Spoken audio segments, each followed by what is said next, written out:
ఇవాళ వెన్నుపోటు పార్టీలో మాటల ప్రభుత్వమే తప్ప చేతల ప్రభుత్వం కాదు అన్న విషయం ఈ 27 నెలల కాలంలో అందరికీ తెలిసినటువంటి విషయమే. వినలేదే.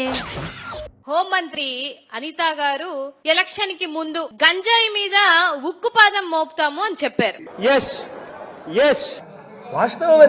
మోపారు. మీరు ఉక్కుపాదం కాదు మోపింది, గంజాయి పాదం మోపారు.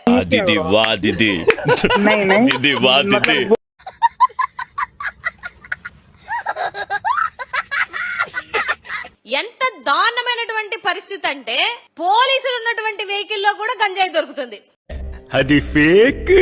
ఎవరైతే రక్షించాలో, ఎవరైతే గంజాయి నుంచి గాంజాయి రహిత రాష్ట్రంగా మార్చాల్సినటువంటి పోలీసులే ఇవాళ సిగ్గు లేకుండా కార్లలో విచ్చలవిడిగా గంజాయి తీసుకొని వెళ్తూ వాళ్ళ మీద యాక్షన్ లేదు. అంటే ఎటువంటి నిసిగ్గమైనటువంటి పరిపాలనలో ఉన్నారో ఇవాళ రాష్ట్రంలో ఉన్నటువంటి ప్రజలు గమనించాలి. ఏమో సార్ నాకు కనపడదు.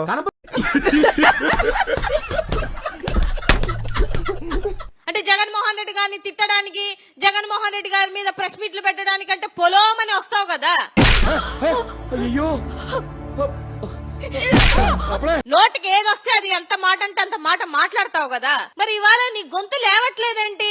అబ్బే ఎక్కువ మాట్లాడావు అంటే గుద్దలో గుణపం దింపుతాను. దగ్గర 75 లక్షల లిక్విడ్ గంజాయి దొరికింది. స్ట్రాంగ్ ఎవిడెన్స్ ఏదైనా ఉంటే చెప్పండి. ఎవిడెన్స్లు అంతేకాకుండా ఏదైతే వీళ్ళు అధికారంలోకి వచ్చిన తర్వాత అంత బాగానే ఉంది, ఎంతమంది ఈ గాంజాయి వల్ల నష్టపోయారో,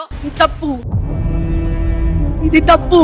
ఎంతమంది ఈ గాంజాయిని అడ్డుపెట్టి లాకప్ డెత్తులు చేశారో, ఎంతమందిని ఈ గాంజాయి అంటే పక్క రాష్ట్రంలో నుంచి ఈ రాష్ట్రంలోకి ఎలా తరలి వస్తుందో నేను వింటాను కదా. ఓ చెప్పే. కాలేజెస్ లో గాని, బస్ స్టాండ్లలో గాని, రైల్వే స్టేషన్ లో గాని, స్టూడెంట్స్ దగ్గర గాని ఎంత విచ్చలవిడిగా తిరుగుతుందో అనేది ఈ 27 నెలల కాలంలో కేసులన్నీ బయటకు తీస్తే క్లియర్ గా తెలిసిపోతుంది. నీ బొందరా, నీ బొంద.